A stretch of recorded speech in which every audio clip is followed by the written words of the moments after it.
Online कक्षा में सभी लोग का हार्दिक अभिनंदन है। इससे पहले क्लास शुरू होने से पहले मैं बता दूं कि आप अपने साथ जो है ना पेन और कॉपी रखेंगे और कोशिश कीजिएगा कि ज्यादा से ज्यादा बातों को सुनेंगे। जहां जो है टर्म को हाईलाइटेड करना होगा, मैं खुद बोलूंगा कि आप उसे राइट डाउन कीजिए, कि जो है ना जब आप इसका स्टडी करेंगे तो आपको और बेहतर से बेहतर समझ में आएगा। और जो भी आपको इंफॉर्मेशन चाहते हैं, आप निश्चित ही तौर पे doctor SP Singh college of education के वेबसाइट पे जाएंगे। वहां पे आपको हमेशा अपडेट जो इन्फॉर्मेशन मिलेंगे, ऑनलाइन शेड्यूल का भी, साथ साथ जितने भी आजकल में जितने भी क्लास हुए हैं उसके वीडियो रिकॉर्डिंग भी आपको आसानी से सुन। तो इसीलिए जो है किसी प्रकार का इन्फॉर्मेशन के लिए आप हमेशा बने रहेंगे doctor SP Singh college of teacher education के वेबसाइट पे। चलिए, कक्षा स्टार्ट करने से पहले आज का हमारा टॉपिक है शिक्षा और दर्शन। लेकिन शिक्षा और दर्शन बताने से पहले मैं चाहता हूं कि एक बार फिर मैं आपको दर्शन के प्रकार से को मैं फिर जो है थोड़ा सा हाईलाइटेड कर दूं, ताकि आप जब शिक्षा और दर्शन के बारे में समझेंगे, उसके संबंधों को समझेंगे, तो ये बहुत ही उपयोगी है। तो मैंने कल ही बताया था कि दर्शन के प्रकार को मुख्यतः दो प्रकार से विभाजित किया गया है, एक पाश्चात्य दर्शन के अनुसार और एक भारतीय दर्शन के अनुसार। जैसा कि मैं पिछले अध्ययन में भी आपको बता चुका हूं कि दर्शन का उद्गम पश्चिमी सभ्यता से है, अर्थात जो है ग्रीक यानी यूनानी सभ्यता से है। वहां से आते आते हमारे भारतीय कल्चर के अंतर आया, और हमारे भारतीय कल्चर के अंतर जो है ना मुख्यतः वेदों पे जो है ना आधारित है। इसलिए अधिकतर हम देखेंगे कि भारतीय संप्रदाय के अंतर्गत दर्शन के प्रकार वेदों के अंतर्गत ही निहित है, और इसी के आधार पर ही जो है ना कुछ अंश दिखाई देते हैं। इसलिए आप मुख्यतः यही दोनों में अंतर मिलता है। अब जहां तक बात जो है ना पाश्चात्य दर्पण के प्रकार की बात है, तो पाश्चात्य दर्शन में दर्शन को चार मुख्यतः भागों में बांटा गया है, जिसे हम दर्शन के तत्व भी कहते हैं। ये प्रश्न आते हैं कि दर्शन के मुख्यतः तत्व कितने हैं, तो दर्शन के मुख्यतः तत्व चार हैं। जो तत्व मीमांसा पहला नंबर, दूसरा है ज्ञान मीमांसा, तीसरा है मूल्य मीमांसा, चौथा है तर्कशास्त्र। उसी तरह जो है हम जब भारतीय दर्शन के अंदर आते हैं, तो भारतीय दर्शन अर्थात वेदों का दर्शन, ये दो प्रकार से बढ़ जाता है, एक आस्तिक और एक नास्तिक। आस्तिक उसे कहते हैं जो वेद को मानते हैं, जो ईश्वर को मानते हैं, और नास्तिक उसे कहते हैं जो वेद को नहीं मानते, ईश्वर को नहीं मानते। कभी कभी आप ध्यान में रखेंगे कि नास्तिक और आस्तिक में जो है लोग ईश्वर से संबंधित करके डिफिनेशन देते हैं, अर्थात जो ईश्वर को मानते हैं उसे हम आस्तिक कहते हैं, जो ईश्वर को नहीं मानते उसे नास्तिक कहते हैं। लेकिन यहाँ हमारा दर्शन यह कह रहा है कि जो वेद को मानता है उसे हम आस्तिक कहते हैं, और जो वेद को नहीं मानता उसे हम नास्तिक कहते हैं। इस तरह ये धर्म के साथ साथ एक दर्शन भी है, तो एक नास्तिक दर्शन भी हुआ और एक आस्तिक दर्शन भी हुआ। इस तरह भारतीय संप्रदाय के अंतर्गत दो विचारधाराएं हैं, एक है आस्तिक दर्शन और एक है नास्तिक दर्शन। आस्तिक दर्शन को हम वैदिक दर्शन भी कहते हैं, क्योंकि हम वेद को मानते हैं। इसके अंतर्गत जो है आस्तिक दर्शन के अंदर हम 6 प्रकार के जो है ना बिंदुओं को सम्मिलित किए हैं। पहला मीमांसा, न्याय, वैशेषिक, सांख्य, योग और वेदांत। गौर से देखेंगे उसी तरह जो है नास्तिक दर्शन के अंतर्गत मुख्यतः 2 प्रकार के, एक है चार्वाक दर्शन जो ये महावेद है, अर्थात जो आध्यात्मिक को मानते हैं, और दूसरा है बौद्ध दर्शन, और तीसरा है जैन दर्शन। ये जितने भी प्रकार हैं, चाहे वो पश्चिमी सभ्यता के अनुसार हो, चाहे हमारा भारतीय सभ्यता के अनुसार हो, ये दर्शन के सभी सवालों को जवाब, विश्व के सभी सवालों का जवाब इन सभी बिंदुओं से मिल जाता है। तो एक प्रश्न आपके बीच में एक खड़ा होता है कि आप खुद सोचेंगे, आखिर जो वैदिक दर्शन में जो तथ्य शामिल किए गए हैं, आखिर वो पाश्चात्य दर्शन में क्यों नहीं है? तो आपको इसके जवाब देने के लिए आपको विस्तृत रूप से जानना पड़ेगा कि भारतीय संप्रदाय के अंतर्गत जितनी बातों का उल्लेख हुआ है, क्या उनकी बातों का उल्लेख हमें पाश्चात्य दर्शन में देखने को मिलता है? तो इसका जवाब हम देखेंगे इस स्लाइड में, आपको और क्लियर हो जाएगा कि पाश्चात्य दर्शन में पूरे सवालों का जवाब है। इसीलिए हमने आपको पाश्चात्य दर्शन से संबंधित इसके भी जो है ना हमने विभाजित किया है। आप गौर से अब देखिएगा, दर्शन मुख्यतः कितने प्रकार? तत्व मीमांसा, ज्ञान मीमांसा, मूल्य मीमांसा और तर्कशास्त्र यानी तर्क मीमांसा। अब देखिएगा जब इन पूरे सवालों का जवाब मिल जाता है तो तत्व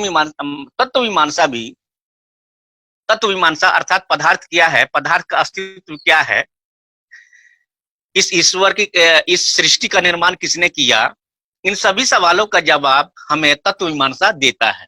तो तत्व मीमांसा को भी बाद में हमने 3 प्रकार से बांट दिया। अब गौर से देखिएगा, तत्व मीमांसा मुख्यतः फिर कितने प्रकार के हैं? 3 प्रकार के हैं।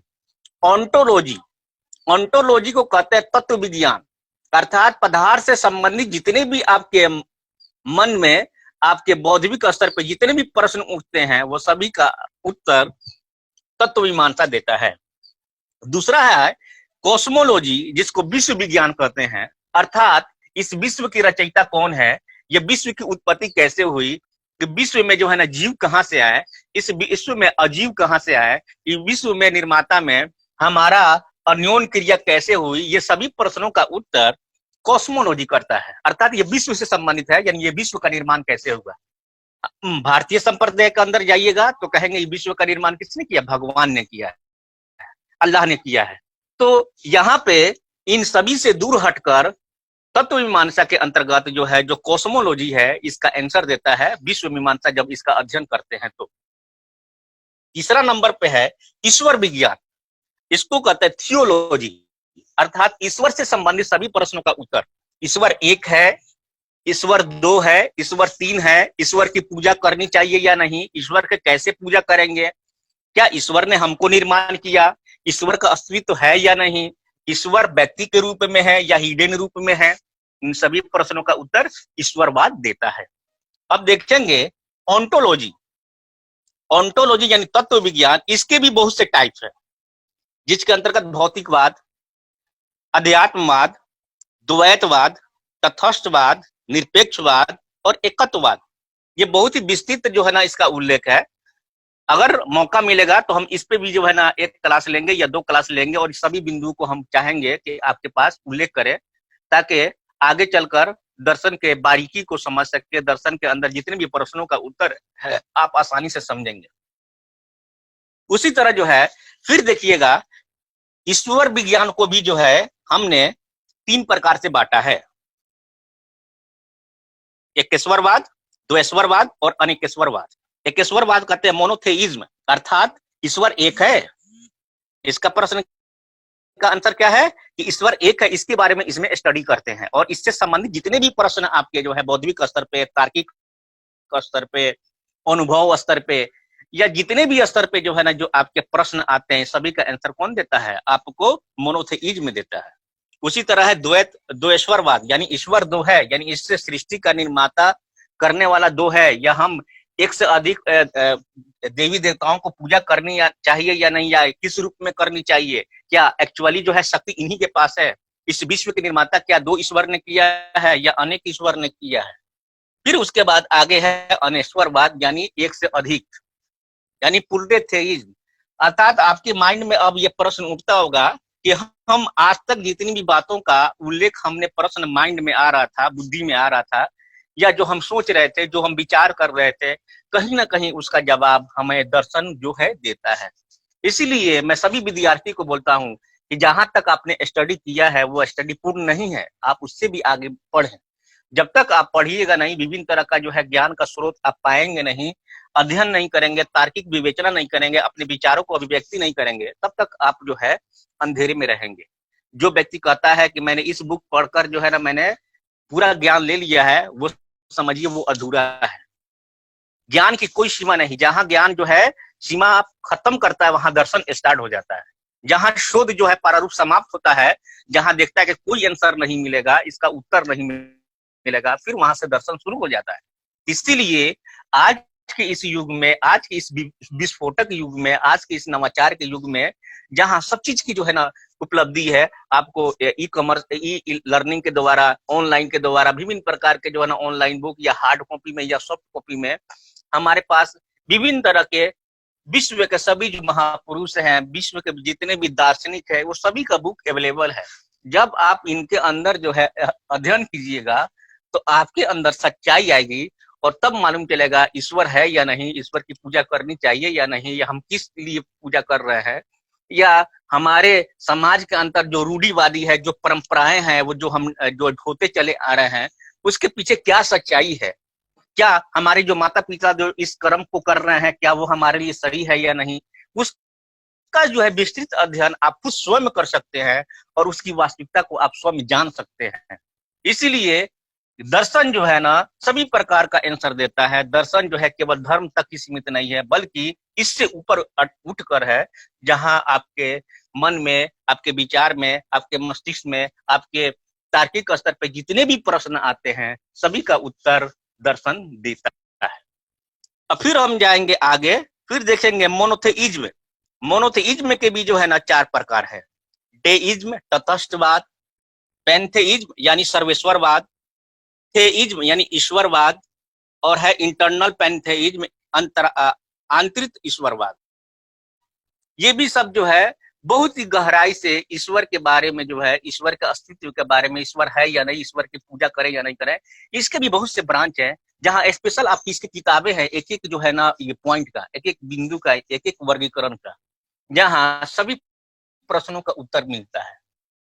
उसी तरह जो है जब हम एक्जियोलॉजी में जाएंगे मूल्य मीमांसा के अंतर्गत, तो मूल्य मीमांसा के अंतर्गत भी 4 प्रकार है, जिसमें पहला है, गौर से देखिएगा, पहला है मूल्य मीमांसा के अंतर्गत इथिकल और मोरल वैल्यू, अर्थात नैतिक मूल्य। हमारे समाज के प्रति नैतिक क्या है, हमारे छोटों के साथ क्या नैतिक है, हमारे बड़ों के साथ क्या नैतिक है, हमारा क्या कर्तव्य बनता है, हमारा क्या आचरण है, हमारा क्या चरित्र है। इन सभी प्रश्नों का उत्तर से संबंधित जितने भी प्रश्न हैं, कौन देता है? इथिकल और मोरल वैल्यू देता है। दूसरा है एस्थेटिक्स वैल्यू। एस्थेटिक्स वैल्यू को कहते हैं सौंदर्य मूल्य। जैसे कला करना, पेंटिंग करना, नृत्य करना, संगीत, ये सब जो है एस्थेटिक्स है। या अच्छा लिखना, अच्छा बोलना, ये सब एस्थेटिक्स के अंतर्गत आते हैं। एस्थेटिक यानी सौंदर्य के अंतर्गत आते हैं। जो आपके मूल्य हैं, आप जितने ही जो है अच्छा कला कीजिएगा उतना ही बेहतर होंगे। जैसे जैसे लता मंगेशकर, लता मंगेशकर के पास क्या है? कला है, संगीत की कला है। उसी तरह जो है सानिया मिर्जा, बैडमिंटन की कला है। उसी तरह जो है ना क्रिकेट खेलने की कला सचिन तेंदुलकर के पास है। तो ये सब क्या है? उसी तरह जो है जो पेंटिंग करते हैं, उसी तरह जो नृत्य करते हैं, जो संगीत करते हैं, जो बांसुरी बजाते हैं, या जो फोटोग्राफी करते हैं, ये सब की अपनी ये सौंदर्य है, उसकी अपनी खूबसूरती है, और उसकी गहराई का भी अध्ययन जो है सौंदर्य शास्त्र के अंतर्गत हम करते हैं। उसी तरह सोशल वैल्यू यानी सामाजिक वैल्यू, समाज के अंतर्गत हम कैसे रहेंगे। मनुष्य एक सामाजिक प्राणी है, केवल कहने से ही मात्र नहीं, बल्कि समाज के अंतर्गत किस प्रकार से रहना है ताकि हमारा मूल्य जो है ना बेहतर हो, हमारे जो है विचार कैसे होनी चाहिए, लोगों के प्रति जो है अपने आदर कैसे होनी चाहिए, सभी का जवाब कौन देता है? सामाजिक मूल्य देता है। उसी तरह है रिलीजियस वैल्यूज यानी धार्मिक मूल्य, यानी धर्म से संबंधित सभी प्रश्नों का उत्तर इसी के अंतर मिलता है, इसी मूल्य के अंदर आता है। सब धर्म के अपने अपने मूल्य है, सब धर्म की अपनी अपनी पहचान है, सब धर्म की अपनी अपनी खूबसूरती है, जहाँ सब हम एक साथ बनते हैं। और धर्म जो है व्यवहारिक है, इसको हम प्रैक्टिकल नहीं कहेंगे, ये व्यवहारिक है, जो हमें अस्तित्व हमें जमीन पे मिलता है, हमारी धरती पे मिलता है। इसलिए इन सभी प्रश्नों का उत्तर सब कौन देता है? दर्शन देता है। तो इस प्रकार हम देखे हैं कि पाश्चात्य दर्शन में के अंतर्गत भी जितने भी प्रकार हैं, भारतीय दर्शन के अंतर्गत जितने भी प्रश्न हैं, वो सभी का उत्तर देने के लिए कोशिश कर रहा है। तो इस तरह जो है ना पाश्चात्य दर्शन का जो है ना ये प्रकार है, ताकि आपको मैं इसलिए बताया हूं ताकि आपको गहराई में मालूम चले कि हाँ, पाश्चात्य दर्शन भी इन सभी प्रश्नों का उत्तर देता है। नहीं तो केवल सांख्य दर्शन के प्रकार देखेंगे तो आपको समझ में आएगा कि भारतीय दर्शन कुछ और है और पाश्चात्य दर्शन कुछ और है। जितने भी प्रश्न है भारतीय दर्शन के अंतर्गत, वो सभी प्रश्नों का उत्तर जो है पाश्चात्य दर्शन देने के लिए तैयार है और देता है। क्योंकि दर्शन की उत्पत्ति जो है पाश्चात्य दर्शन से होते होते जो है ना हमारे जो है भारतीय दर्शन का अंत आता है। लेकिन भारतीय दर्शन चूंकि पहले से ही परंपरा थी वेदों का, सनातन धर्म का, जहाँ जो है 4 वेद, अथर्ववेद, यजुर्वेद, सामवेद, ऋग्वेद, इनके अंदर अपनी जो है ना कुछ बुनियादी थी, जो विश्वास था, जो फेद था, उनको जो है ना हम लेने, ये भी एक जीने की कला है, ये भी जो है एक दर्शन है। इसीलिए इसको भी नकार हम नहीं सकते, इसके अंदर भी सच्चाई है। तो सच्चाई को ढूंढना, सत्य को जानना, सत्य के प्रति लालायित होना, यही तो दर्शन है। अब मैं जो है मैं फिर बैक में जाता हूँ और मैं एक बार सभी लोग से जो है मैं प्रतिपुष्टि लेना चाहता हूँ कि क्या वास्तविकता में आपको समझ में आ रहा है या नहीं। Hello. Yes, sir. Yes, sir. देखा जो है पाश्चात्य दर्शन दर्शन में है, अंतर है। इस इस हिसाब से देखिए, हिसाब आइए अब हम जो है इसी से संबंधित अब हम जो है देखेंगे आज का जो मेरा मुख्य टॉपिक था कि शिक्षा और दर्शन। एक बार मैं फिर बता दूं कि शिक्षा और दर्शन को समझने से पहले शिक्षा के परिभाषाओं को बेहतर ढंग से आपको समझना होगा। तो पिछले क्लास में जितने भी शिक्षा के परिभाषाएं हैं, अर्थ हैं, डिफिनेशन है या प्रकृति है, आपको माइंड में लेके चलना पड़ेगा। मैं फिर से एक बार बता दूं कि इन सभी पॉइंट में जब हम शिक्षा और दर्शन के बीच संबंध को स्थापित करते हैं तो कम से कम शिक्षा के घटक आपको मालूम होनी चाहिए। जो कल मैंने बताया था, शिक्षा के लक्ष्य, उद्देश्य, शिक्षा की प्रक्रिया, शिक्षा का पाठ्यक्रम, शिक्षण विधियां, शिक्षण की परिविधियां क्या है, शिक्षण की भूमिका क्या है, शिक्षा का मूल्यांकन कैसे करेंगे, इन सभी प्रश्नों का उत्तर जो है दर्शन देता है। अब आज आएंगे हम लोग देखेंगे शिक्षा और दर्शन में क्या संबंध है। गौर से देखिएगा, कल मैंने बताया था कि शिक्षा और दर्शन में क्या संबंध है। शिक्षा सैद्धांतिक पक्ष का अध्ययन करता है, तो वहीं दर्शन का व्यवहारिक पदों का अध्ययन कौन करता है? शिक्षा करता है। जैसे हम लोग तस्वीर में देखेंगे कि दर्शन जो है, जो दर्शन है वो सैद्धांतिक पक्ष है और शिक्षा जो है वो व्यवहारिक पक्ष है। अर्थात कल मैंने एक उदाहरण भी दिया था कि अगर टू व्हीलर बाइक के शोरूम में अगर 60 किलोमीटर प्रति माइलेज के हिसाब से लिखा है तो ये इसका सिद्धांत है, लेकिन उसको लागू कहाँ करेंगे हम? उसको लागू करेंगे रोड पे। रोड पे चेक करेंगे कि वास्तविकता में ये 60 किलोमीटर माइलेज के हिसाब से दे रहा है या नहीं। उसी तरह जो है जितने भी सिद्धांत हम पढ़ते हैं उस सब का जो है ना हम व्यवहारिक रूप कहाँ देखते हैं? शिक्षा में देखते हैं। जब हम शिक्षा का अध्ययन करते हैं, शिक्षा का व्यवहारिक रूप में अध्ययन करते हैं, तो वहां हमें मालूम चलता है कि क्या वास्तविकता में जो है किस प्रकार की जरूरत है दर्शन की। तो दर्शन जो है सैद्धांतिक पक्ष है, वहीं शिक्षा इसका व्यवहारिक पक्ष का अध्ययन करता है। अब आएंगे हम लोग देखेंगे कि दर्शन के तत्व जो जितने भी हैं, जो दर्शन के जो तत्व है, तत्व मीमांसा, ज्ञान मीमांसा, मूल्य मीमांसा और तर्कशास्त्र, इन्होंने जो है विभिन्न प्रकार के एरो से, सब लोग देखेंगे गौर से कि तत्व मीमांसा जो है शिक्षण प्रक्रिया में मदद करता है, तत्व मीमांसा उद्देश्य को निर्धारण में मदद करता है, तत्व मीमांसा शिक्षण विधि के निर्माण में सहायक है, तत्व मीमांसा से हम शिक्षक और छात्र की भूमिका को जान सकते हैं, तत्व मीमांसा से विद्यालय अनुशासन के बारे में भी हम विस्तृत रूप से जान सकते हैं। इन सभी में यह मदद करता है। उसी तरह जो है ज्ञान मीमांसा जो है शिक्षण प्रक्रिया को बेहतर बनाने में मदद करता है। ज्ञान मीमांसा जो है उद्देश्य को निर्धारित करने में मदद करता है। ज्ञान मीमांसा जो है वो पाठ्यक्रम को निर्माण में सहायक होता है। ज्ञान मीमांसा जो है वो शिक्षण छात्र की भूमिकाओं को भी वर्णित करता है।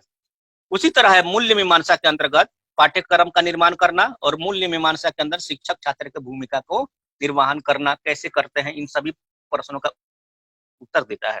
वहीं तर्क मीमांसा की जब हम बात करते हैं, अर्थात इसमें आगमन विधि और निगमन विधि आते हैं, तो हम देखते हैं कि तर्क मीमांसा के अंतर्गत शिक्षण प्रक्रिया कैसे होनी चाहिए, कैसा व्यवस्थित होनी चाहिए, इन सभी प्रश्न का उत्तर हम तर्क मीमांसा के आधार पर भी हम जान सकते हैं। वहीं तर्क मीमांसा के आधार से हम पाठ्यक्रम को भी जान सकते हैं कि ये पाठ्यक्रम हमारे लिए उपयोगी होगा कि नहीं। तो इसको हम तार्किक विवेचना का अध्ययन करके हम पाठ्यक्रम का निर्माण कर सकते हैं। वहीं विद्यालय अनुशासन में जो है ना तार्किक का क्या भूमिका है, इन सभी प्रश्नों का उत्तर भी देते हैं। तो अमूमन हम देख रहे हैं इस ग्राफ से कि शिक्षा के जितने भी घटक हैं उन सभी प्रश्नों का उत्तर कहीं ना कहीं हम दर्शन के प्रकार से प्राप्त कर रहे हैं, यानी दर्शन से कर रहे हैं। दर्शन से प्रकार से करना या दर्शन से करना बात बराबर है। शिक्षा के जितने भी घटक हैं सब प्रश्नों का उत्तर कौन दे रहा है? दर्शन दे रहा है। किस हिसाब से दे रहा है? या तो तत्व मीमांसा बनकर दे रहा है, या तो वो ज्ञान मीमांसा बनकर दे रहा है, या तो वो मूल्य मीमांसा बनकर दे रहा है, या तो वो तर्कशास्त्र बनकर दे रहा है। लेकिन शिक्षा के जितने भी बिंदु हैं, हमारे मस्तिष्क में जितने भी प्रश्न आ रहे हैं, जितने तार्किक रूप से जो प्रश्न आ रहे हैं, वो सब का उत्तर कहीं ना कहीं समस्या का हल कहीं ना कहीं हमें इस दर्शन के रूप में प्राप्त हो रहे हैं। इसलिए अब हम देखेंगे कि कौन कौन से लोग जो है शिक्षा और दर्शन के बारे में विभिन्न प्रकार के विचारे रखें। जब उपयुक्त हम बातों का वर्णन कर लिए तब हम देखेंगे कि कौन कौन से लोग जो है, कौन कौन से दार्शनिक जो है शिक्षा और दर्शन के बारे में बातें कहीं, इन चीजों का उल्लेख भी करना आपके सामने जरूरी है। तो अब आइए एक नंबर पे देखेंगे फिक्टे ने क्या कहा। फिक्टे कहते हैं दर्शन के अभाव में शिक्षण कला पूर्णतः स्पष्ट नहीं की जा सकती। अर्थात दर्शन की अगर कमी होगी, दर्शन का अगर अनुभव कम होगा, दर्शन के बारे में अगर आप नहीं जानते हैं या दर्शन का नॉलेज नहीं है तो शिक्षण प्रक्रिया को आप बेहतर नहीं बना सकते हैं। इतनी महत्व को बताया गया है। अर्थात एक बेहतर शिक्षक होने के लिए, एक बेहतर शिक्षण प्रक्रिया से गुजरने के लिए और शिक्षा के सभी घटकों को बेहतर करने के लिए हमारे अंदर दर्शन का ज्ञान अवश्य रूप में होनी चाहिए। दर्शन का ज्ञान का अभिप्राय क्या है कि तत्व मीमांसा को जानना, मूल्य मीमांसा को जानना, ज्ञान मीमांसा को जानना, तर्कशास्त्र को जानना। तब जो है हम शिक्षा से संबंधित सभी प्रश्नों का हल आसानी से कर सकते हैं। उसी तरह दूसरा जो है जीई पार्टीज ने, देखिएगा गौर से, दूसरा नंबर ऊपर से, जीई पार्टीज ने गहन अध्ययन पे कहा कि विवेक संगत होना होगा, दर्शक शिक्षा पर आधारित है। विवेक का होना क्या है? दर्शन शिक्षा पे आधारित है और शिक्षा दर्शन पर। गौर से सुनिएगा, गहन अर्थ में यह कहना विवेक संगत होगा कि दर्शन शिक्षा पे आधारित होता है और शिक्षा दर्शन पे आधारित होता है। अर्थात इन्होंने अन्योन्य क्रिया के बारे में बता दिया, एक दूसरे को पूरक बता दिया कि शिक्षा दर्शन पे निर्भर करता है और दर्शन शिक्षा पे निर्भर करता है। दोनों से अलग हटकर इन प्रश्नों का उत्तर हम नहीं दे सकते। आगे जाकर रॉस महोदय ने कहते हैं, जो मैंने आपके इंटरनल परीक्षा में, शिक्षा शिक्षा के दो पहलू के समान है, एक में दूसरा निहित है, यानी एक में दूसरा समाहित है। जहां दर्शन जीवन का विचारात्मक पक्ष है। विचारात्मक का मतलब क्या है? आइडियल। आइडियल यानी विभिन्न विचार, और विभिन्न विचार का अर्थ यहाँ दर्शन है। अर्थात दर्शन जीवन का क्या है? सैद्धांतिक पक्ष है तथा शिक्षा क्रियात्मक पक्ष है। क्रियात्मक पक्ष का अभिप्राय यहाँ है व्यवहारिक पक्ष। तो एक बार आप और नोट कर लीजिए, मैं फिर से बोल रहा हूँ। पूछता है कि दर्शन और शिक्षा सिक्के के दो पहलू हैं, जहां दर्शन जो है सैद्धांतिक पक्ष का अध्ययन करता है और शिक्षा जो है व्यवहारिक पक्ष का अध्ययन करता है। ये किसने कहा है? रॉस महोदय ने। आप गौर से इसको नोट कर लीजिए कि रॉस महोदय ने क्या कहा कि दर्शन और शिक्षा सिक्के के दो पहलू है, जहां दर्शन क्या है? सैद्धांतिक पक्ष का अध्ययन करता है और शिक्षा उसके व्यवहारिक पक्ष का अध्ययन करता है। उसी तरह जो है ना, बहुत लोगों ने जो है ना इसकी परिभाषा दिया। ओवरऑल जब हम इसका निष्कर्ष देखेंगे तो हम पाएंगे कि शिक्षा बेहतर से बेहतर कैसा हो, शिक्षा के घटक बेहतर से बेहतर कैसा हो, शिक्षा के अंदर जितनी भी समस्याएं हैं उसका आंसर, उसका उत्तर, उसका जवाब बेहतर से बेहतर कैसा हो, वो कौन करता है? दर्शन करता है। इसीलिए शिक्षा और दर्शन में बहुत ही पूरक संबंध है, बहुत ही अन्योन्य संबंध, इससे अलग हटकर कल्पना नहीं किया जा सकता। इस तरह जो है जब हम विस्तृत रूप से देखते हैं तब हम पाते हैं कि अब शिक्षा और दर्शन को स्पष्टीकरण को और बेहतर से विस्तृत उल्लेख करने के लिए हमने 4 आयामों को जो है बनाया। 4 डायमेंशन हमने इसमें तैयार किए हैं, जिससे हमने जितने भी शिक्षा के जो है प्रश्न हैं, जितने भी जो है शिक्षा की समस्या है, हमने 4 आयाम में विभाजित किया, जिसका उत्तर कौन देता है? दर्शन देता है। तो पहला आयाम है सामान्य सहसंबंध आयाम, यानी नॉर्मल रिलेशनशिप अप्रोच। क्या है पहला आयाम? शिक्षा और दर्शन से संबंधित जितने भी प्रश्न हैं, इन सभी को उत्तर देने के लिए हमने कितने आयाम बनाए? 4 आयाम बनाए। ये 4 आयाम ऐसे हैं जो कि शिक्षा और दर्शन से संबंधित हल करने में मदद करता है। इनसे अलग हटकर हम इसकी कल्पना नहीं कर सकते हैं। अर्थात हमने जब इतना विस्तृत रूप से अध्ययन किया, हमने इसको पूरे जो है समाहित क्वेश्चन को हमने केवल 4 वर्गों में विभाजित कर दिया है, जिसमें पहला विभाजित वर्ग है आपका सामान्य सहसंबंध आयाम, दूसरा है कारण प्रभाव सहसंबंध आयाम, तीसरा है विश्लेषणात्मक सहसंबंध आयाम और चौथा है अंतर विषयक आयाम। इंग्लिश में हम क्या कहें? मैं एक बार फिर बता दूं कि शिक्षा और दर्शन से संबंधित जितने भी प्रश्न हैं, इन सभी प्रश्नों के हमने 4 आयामों में बांट दिया और ये 4 आयाम ही जो है इन सभी प्रश्नों का उत्तर देता है। जितनी भी समस्या है, चाहे वो शिक्षा का हो या दर्शन हो, चाहे इनके आपसी संबंध है, इन सभी प्रश्नों को हमने 4 आयाम में 4 डायमेंशन में जो है ना अप्रोच में हमने विभाजित किया है, जिसमें पहला है समान संबंध आयाम। शिक्षा के वर्तमान से संबंधित जितने भी प्रश्नों का जो है हल है, यह समान संबंध आयाम के द्वारा ही निर्धारित किए जाते हैं। गौर कर लीजिए, जब वर्तमान शिक्षा के स्वरूप का अध्ययन करता है जिसमें दर्शन के सभी तत्व प्रभावित करते हैं। मैं फिर से आपको बता दूं कि शिक्षा से संबंधित, दर्शन से संबंधित वर्तमान में जितनी भी समस्या है, जैसे वर्तमान 21वीं शताब्दी का युग है, नवाचार, तकनीकी और विज्ञान का विस्फोटक युग है, इसमें सभी जो है शिक्षा के जो है डायनेमिक अप्रोच को जो है ना बढ़ाने की कोशिश कर रहे हैं, डायनेमिक पाठ्यक्रम को जो है ना बनाने की कोशिश कर रहे हैं, फ्लेक्सिबल पाठ्यक्रम को जो है ना बनाने की कोशिश कर रहे हैं, जिसमें नेचुरलिज्म का, अर्थात इसमें पदार्थ और प्रकृति दोनों का अध्ययन के रूप में विस्तृत रूप से अध्ययन किया जाता है, जहां हम ये देखते हैं कि एक्चुअली स्पिरिचुअलिज्म क्या है, यानी अध्यात्मवाद क्या है, और इससे संबंधित जितने भी प्रश्न हैं, वास्तविक स्वरूप सत्य के जो है सत्य की के देख में, यानी सत्य के प्रकाश में, इन सभी प्रश्नों का उत्तर शिक्षा के जितने भी घटक हैं इनको बेहतर बनाने में वर्तमान परिस्थिति में सामान्य सहसंबंध आयाम अध्ययन करता है। उसी तरह जो है दूसरा कारण है कारण प्रभाव का सहसंबंध आयाम, अर्थात शिक्षा से संबंधित जितने भी बीते हुए संबंध हैं, इन सभी को जो है अध्ययन कौन करता है? कारण सहसंबंध करता है। कारण प्रभाव सहसंबंध के अंतर्गत क्या करेंगे? शिक्षा से संबंधित जितने भी बीते हुए थे, जो पहले हो चुका है, उनके संबंधों का, उनके प्रभाव का अध्ययन कौन करता है? कारण प्रभाव करता है।